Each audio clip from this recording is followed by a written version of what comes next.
56 minutes, but it was worth it. The first stop on my round the world trip is Tokyo. Hello from Helsinki. I made it to Barcelona, and you don't get a backdrop like this every day.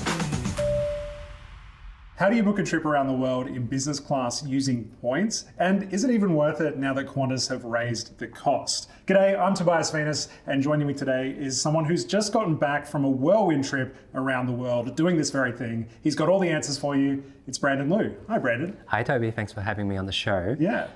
How was it? Well, I mean, I think the best word to use would be wild. It was a fast-paced, amazing 2 weeks around the world. Of course, if you're doing this trip for real, I would recommend you spend a lot more time doing it. But it is doable in a short period of time. How many days were you gone? I was gone for just over 14 days. And you went around the entire world? Around the whole world, across all 3 oceans, visited 5 continents, I think, so it's not too bad. Amazing. Before we jump into talking a bit more about the trip, I wanted to pick your brain on a question from our audience on Instagram. At Bree on a Budget says, my husband and I have 300,000 Qantas points each and aim to fly business to Europe in 2027. What should our game plan be from here? And should we just get more points? Yeah, so you can never have enough points. So getting more points is a great start, and it's good that you're planning your trip so far in advance because it really gives you time to accumulate the points you need, but also look at the routings available and also decide on which airlines you want to fly. So for your trip, you will need around 182,900 Qantas points per person, and that's to fly one-way business class from Sydney to Europe, Sydney to London, for example, per person on a partner airline. So, at the minimum, you're looking at about 366,000 points to go 2 people one way.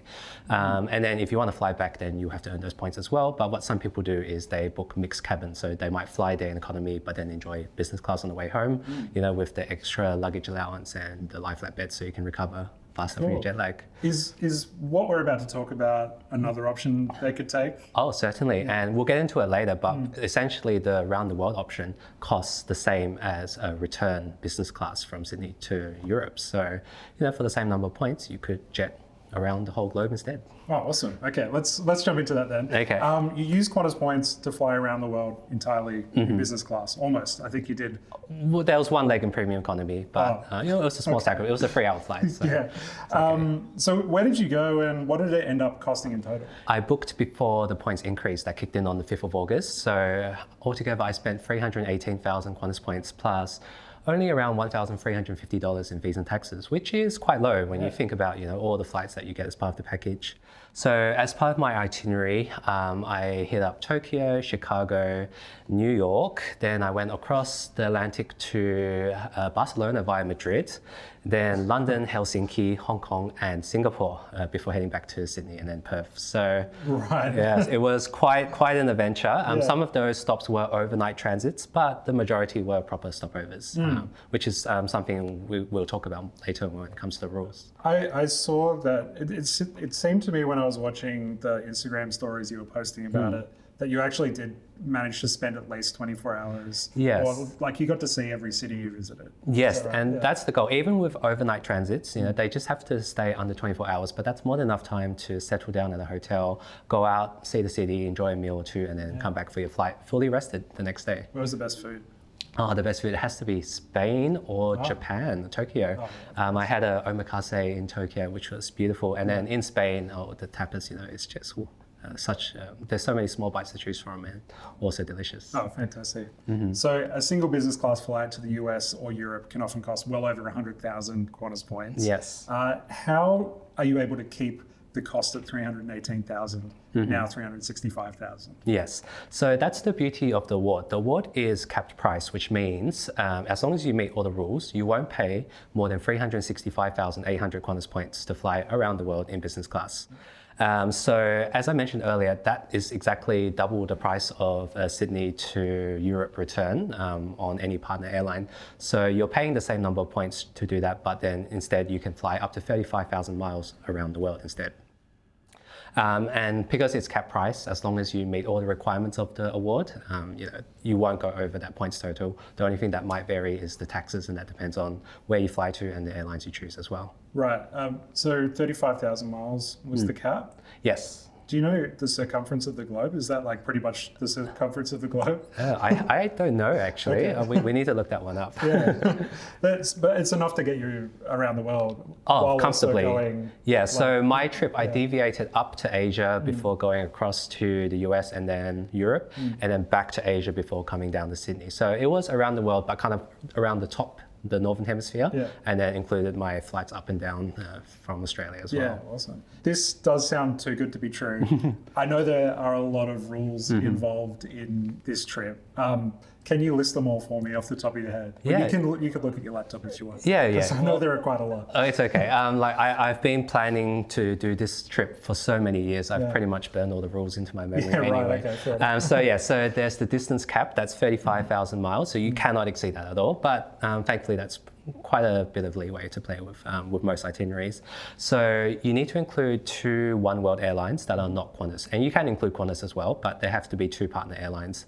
For example, you could use Cathay Pacific or British Airways, and then once those are done, then you can add you can fly Qantas or any other airline as well. There just has to be 2.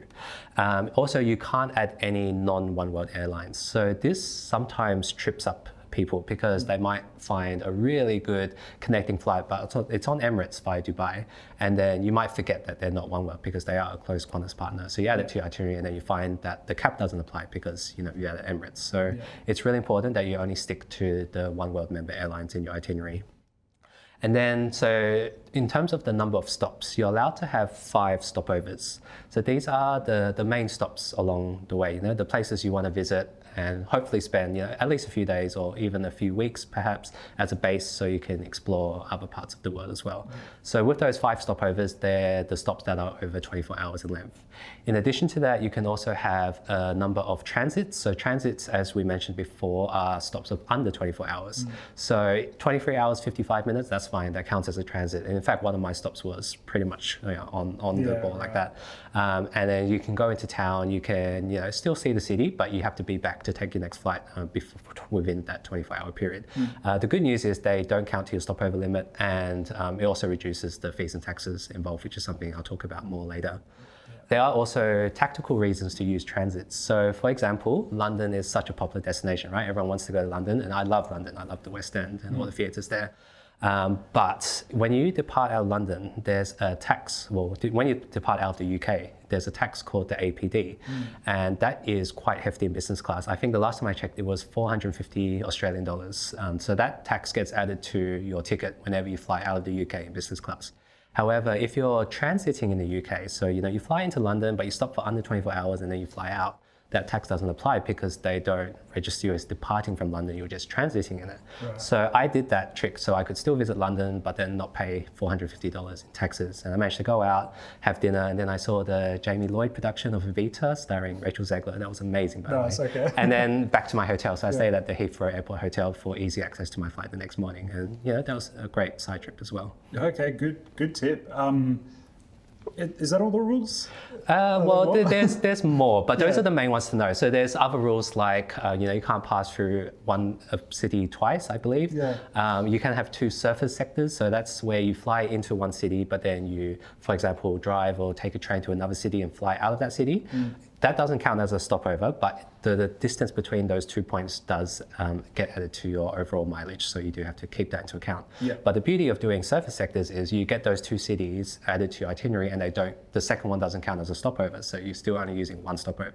But then, so this is great in Europe, for example, where it's so easy to get between different cities, and then you can fly out of somewhere else. So a good opportunity to catch the train or maybe catch a non-OneWorld flight if you need to get somewhere. And going back to the London example, you can fly into London, have a stopover there, but then maybe take a surface sector to a different European country. So, take the Eurostar over to Paris and then fly out of Paris or Spain or wherever, and you won't be charged the UK APD because of that. Do you have to continuously go in one direction, or can you double back? So technically, no, you don't. So with a cash round the world ticket, you do have to meet the conditions of flying across each ocean once in the same direction. Really? But with the OneWorld Classic Reward, it's actually only distance based. So as long as you stay under the distance, you can actually jet around to a few different places in different directions if you need to, and it will still count. You just have to make sure you meet all the rules, including not going through the same city twice, for example. Got all that? They're all the rules. So given they're all OneWorld Airlines, which airlines were available to you and which did you end up traveling on? So there are 15 OneWorld airlines I could have chosen, and I ended up booking on 7 of them. So for my long haul routes, I had Qantas going to Tokyo and back from Singapore. I had Japan Airlines from Tokyo to Chicago. Then we had Iberia from New York to Madrid to Barcelona. And then Finnair from Helsinki to Hong Kong. So those are the main long haul flights. And for the shorter sectors, I also had American Airlines for flying within the US. I had British Airways from Barcelona to London, and from Hong Kong to Singapore, I also had Cathay Pacific. So altogether, 7 airlines. If I was to book the trip again, I'd love to include a Cathay Pacific long haul flight because I know their product's really good. But I did manage to check out the Cafe Lounge in Hong Kong, which was quite excellent. Yeah, was that your favorite lounge? Yeah. I'd say the Cafe Pacific lounges were my favorites. So I visited the Cafe Lounge in London, which you can do on a OneWorld ticket. And also in Hong Kong, where they had their flagship lounge, the Pier, which is just beautiful. It's got a noodle bar, it's got a tea house, a dedicated room just for serving all these different teas they've got. It's just such an elegant and beautiful spot. Oh, nice. You're also platinum, so did you manage to see any amazing first class lounges? Oh, no, I've dropped to gold now. Oh, no. Get off, get out of here. Okay, I'm gone. No, so I dropped to gold, which meant my level of access was the same as business class. It was pretty much the same. But it did come in handy when I was flying Cathay Pacific Premium Economy from Hong Kong, because that doesn't normally come with lounge access. But thanks to my Qantas Gold membership, I could still access the Pier business class lounge. Okay, so it was an authentic trip. It worked out at the end. Yeah, cool. What was your favorite airline to travel on this whole trip? That's a hard one to answer. So, of course, flying business class is such a privilege, and every flight was really good. On this trip, I'd have to cherry pick different parts of airlines that were my favorite. So, for example, Japan Airlines, the service is phenomenal, and the food is superb as well, especially if you love Japanese cuisine. They have basically this huge bento box with so many tidbits, fresh seafood. There was Wagyu beef, slices. Like it's a full-on degustation in the air. But I also quite enjoyed the food on Iberia. So Iberia uses a caterer called Do & Co, and I think British Airways uses them as well. And their catering is just so different. So like in terms of Western food, I had the most beautiful pasta dish. And the food was definitely a step up from most other Western airlines that I've flown. And then for the seat, I thought Finnair's Air Lounge seat on the Airbus A350 was quite unique. It's not my first time flying it, it was my second, but I was quite tired at that point of the journey, of course, so I just slept through most of the flight, and it's a very comfortable bed, nice wide seat. The only complaint that some people have is because it doesn't recline, it can be a bit hard to get comfortable if you're just lounging around. But for sleeping, it's perfectly fine. I've also seen similar complaints in that, like, your head goes where people's butts were. Yes, and that's right. I think that kind of puts some people off. It does. But it looks super cozy. Like, it is cozy, and at least for the long haul flights, you get a mattress topper, so at least there's a clean, fresh surface to sleep on. Yeah, nice. Okay, so if you're booking this trip, you can kind of be happy that as long as you've got a connecting flight, you're going to have a good experience. Yeah. Like I didn't get any of the top flagship products of any other airlines. So British Airways Club Suites or anything like that, but. Business class is still quite a luxury. As long as you can lie flat, which I did on all the long haul flights, then you should be pretty happy. Awesome. What about destinations? Did this booking allow you to visit everywhere you actually wanted to get to, or did you have to make some concessions due to where the flights were going? So for my trip, because I was mainly hitting up all the major cities, there wasn't too much of a restriction. The OneWorld Alliance covers a vast majority of the world. I think the places where it lags is Africa and South America. So if you do want to visit those countries, it is a bit harder. It's not impossible, but it is definitely harder. So you might need to fly into just like 1 or 2 cities that are served by OneWorld Airlines and then make your own arrangements from there. For me, I was hitting up all the major cities. So the main thing was to visit the OneWorld hubs. So that's Tokyo, for example, for Japan Airlines. Then you got Madrid with Iberia, London with British Airways, Helsinki with Finnair, and so on.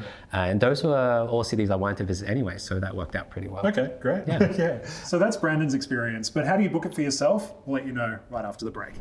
This episode of Point Hacks is brought to you by us, specifically our free email subscription. If you're sitting on a stack of points but you're having trouble finding flights, this is for you. Each week, we share flight itineraries that you can book with points to destinations all over the world, including available travel dates, the points needed, how much cash you could save by booking with points, and even step-by-step instructions on how to book. You'll also get access to our full back catalogue of over 70 destination itineraries, plus our growing community of over 75,000 point hackers in the comments. And if you've got a question, our community and team of point experts will be there to help you. Sign up for free at the link in the show description. All you need is an email address. Welcome back. Okay, Brandon, how can you book a round the world ticket with Qantas? Great question, Toby. Look, it's not easy, okay? So I'll cut to the chase. You need to, the first challenge is to earn the points required. So of course, if you're gonna fly around the world in economy, then you're not gonna need as many points as if you're gonna fly around the world in business. We're all about business class here. Yes. So 365,800 points, that's the magic number you need per person. So we'll talk more about how to earn points later on, I think in a different video. But you know, credit card sign-ups, gift card and shopping offers at the supermarkets, and day-to-day expenses with your bills on your rewards credit card, they all go a long way to helping you reach that goal. Once you've gotten the points, the fun part starts, which is the research. So to book this award, essentially what you need to do is find availability on each flight on a leg-by-leg basis. So, you know, if you're starting off in Sydney and want to go Sydney to Hong Kong first, you'll search for Sydney to Hong Kong and see if you can find seats on Qantas or Cathay Pacific. Once you do find seats, then you can lock that in and then move on to the next flight. If you can't find seats, then at that point you might want to replan and say, okay, maybe I'll go Sydney to Tokyo, or maybe I'll go from Melbourne, Hong Kong. It pays to be very flexible. So when you start planning, you're basically saying the first step is to write down everywhere you want to go and if there's flights going between them. Yes. The next step, I guess, would be finding the flights, right? How do you do that? Yeah, so you can start by just searching on the Qantas website, and I find that the multi-city booking tool is quite handy. So if you tick a box saying that says flexible with dates, you will get a calendar view, so you can have a broad overview of where the reward seats are. But it's not perfect. The calendar view sometimes shows other airlines that can't be included on the award, and sometimes it shows mixed cabins. It's like with the long flight in economy and the short flight in business, which is not ideal. So you could also use third-party tools, and there's quite a few on the market now. So there's, for example, Seats.aero. In Australia, there's Gelsa Flights, and there's also Seat Finder, for example. So those products, they have paid memberships, but what they do is they do a lot of searches in the background, and then they show the results to you, and then you can easily filter the results based on your dates and the routes that you want to fly. Do those, if you've got status with Qantas, for example, or OneWorld status, will they be able to show you some of the reward seats that are available to gold status members there? Generally not. So they usually just show what's publicly available. If you have, because this is a Qantas award, only Qantas status counts. So if you do have Qantas elite status, so silver, gold, or so on, you may get preferential access to some Qantas flights, but for partner airline flights, it makes no difference. Okay, they're good to know. But if you are Qantas Platinum and above, you can request for reward seats to be released on Qantas flights, and that's such a handy perk to have. So I used that a lot when I was Platinum, but sadly I was Gold when I booked this trip, so I was, I just had to find the seats that were available at the time. See, I thought when you booked this, you were using Platinum to get all the flights, because I was like, how did he get all these? Yeah, no, these flights do exist, and anyone can book them. It just comes down to timing and luck. So I was able to find Qantas seats that anyone could have booked. Yeah, right. So once you find a flight that works for your itinerary, what you should do is write down the details. So write down the flight number, the date and the time, and also double check that you're searching for the right number of seats that you need. So 1 or 2. Generally, if you're looking for more than 2 seats, it is quite tricky. So I would recommend trying to stick with no more than 2 people for this award. Yeah, and so you just go through leg by leg. So you found a flight to Hong Kong, then you look for Hong Kong to your next destination, and then so on and so forth. And once you have all the flights locked in, then that's when you can try to book it. So if you have under 6 sectors initially, you can just try do it all online. But often you'll have more than 6 sectors because there's quite a bit of flying involved. So in that case, you will have to call Qantas to book the award. And that's when writing down all the flight details comes in handy. You just call up the agent, tell them you want to book a OneWorld Classic Flight Reward, and list all the flights that you found, and with the flight number and the date and time, it's pretty easy for them to locate the availability. And if all goes well, then they'll find the seats, they'll lock it in, and then they'll quote you the fees and taxes and the points, and hopefully the points will be capped, which means you've done the booking the right way. Yeah, cool. How long did it take you to book your initial trip? Yeah, so it took me a few hours of planning. So my trip was quite last minute, which in a way helped because there were more seats available to various places. So I reckon I spent 3 to 4 hours finding seats initially and then putting it all together. However, my itinerary did change twice due to various things happening and also new seats being released. So I found a routing that worked a bit better for me, and then I called up Qantas and then got them to do the change. And I just paid a 5,000 point change fee to make that happen, but there was no difference in points because, as I said, it's a cap price reward, and the taxes were $20 or $30 more, so that wasn't too much of an issue. So when you change one or more flights on this itinerary, you're still only being charged 5,000 Qantas points to change it because it's one ticket, one itinerary? Yeah, so the change fee is 5,000 points per person and per change. So if you do have multiple changes that you do at once, that just counts as one change. So in my case, I had a few flights all line up together, so I did all those changes at once, and I was just charged the fee once. Okay. And it's possible to book and fly this reward without making changes, but I think most people will end up paying the change fee once or twice because sometimes what you get initially is not the optimal reward. But you lock in what you can first, and if something better comes along, you can call up and change. How long were you on the phone for? Look, I lost count, to be honest. Okay. It was a few hours as well on the phone to Qantas. And most of it was just waiting on hold while they calculated the changes. So as a gold member, I didn't have to wait too long to get connected, but then I tell them the changes, and then they might spend 20 to 30 minutes behind the scenes checking the taxes and making sure seats were available and doing all that sort of stuff. So do be prepared to be on the phone for a while. One more thing to be aware of is that whenever you make a change to the ticket, you have to ensure you get re-ticketed. So that means Qantas sends you a fresh itinerary with your new flights. If that doesn't happen within a few hours, up to 24 hours, I would recommend calling Qantas again, because there have been instances where booking hasn't re-ticketed and then the flights that they added in have dropped out, and that causes all sorts of issues. So always look out for a new ticket whenever you make a change. So as of August 5th, the total cost for this same redemption has gone up to 365,800 Qantas points. Do you think it's still a good redemption for that? Yeah, well, look, the devaluation hurts, of course, but at the end of the day, it's still the price of a return reward from Sydney to Europe or the US, so you are still going to get better value out of your Qantas points by booking this reward compared to the other options available. Yeah. Having said that, there are other ways to book round-the-world trips with points. So, for example, with the Cathay Pacific Asia Miles program, you can book a similar trip for 280,000 Asia Miles. Oh. So if you have points that transfers to both Qantas or Asia Miles, for example, you could consider the Asia Miles option because you'll need fewer miles overall. But the rules are mostly the same, but there are some differences, so you will have to check that out separately. Yeah, so are you talking about points from bank programs or hotel programs? Yeah. There are transferable points. For example, if you have the American Express Platinum card, you have access to the Asset Premium program, and you can send your points to both Cathay Pacific or Qantas. So if you had the choice between the two, and they're both a 2-to-1 rate in Australia, then you could look at Cathay Pacific to save a bit of your points. Oh, cool. And then I believe with Cathay Pacific, you also get more mileage to play with as well. So instead of 35,000 miles, you get 50,000 miles to travel. Yeah. Okay. And we just looked up the circumference of the globe. Yeah, and it's just under 25, it's like 24,000 something miles. So, so you can go around twice. Potentially, yeah.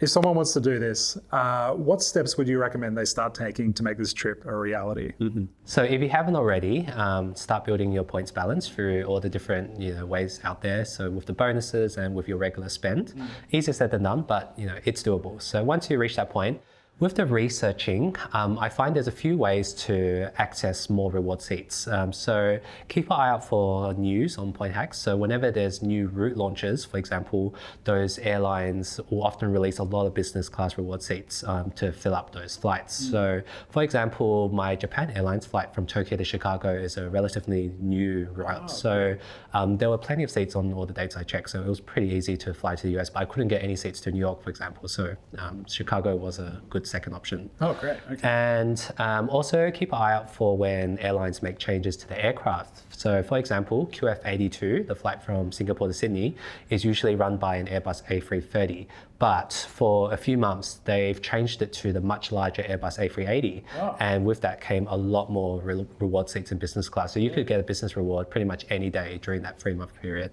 How do you keep up with stuff like that? That's pretty deep. Yeah. Well, I mean, if you follow Point Hacks on social media, that's a pretty good start. But otherwise, keep your eyes and ear out for general, aviation news. So keep up with the blogs, and then you should be able to be on top of these releases. And of course, if you sign up for our reward seat alert emails, whenever there are big drops like that, we will alert you. We've always said that flexibility is key with booking these rewards. And so in my case, for example, I was really struggling to find a reward seat from Hong Kong to Singapore with Cathay Pacific because business class was pretty much all booked out already with cash fares. So I was like, do I reroute or do I find something else? And at the end, I decided to settle on a premium economy seat on the date and the time that worked for me.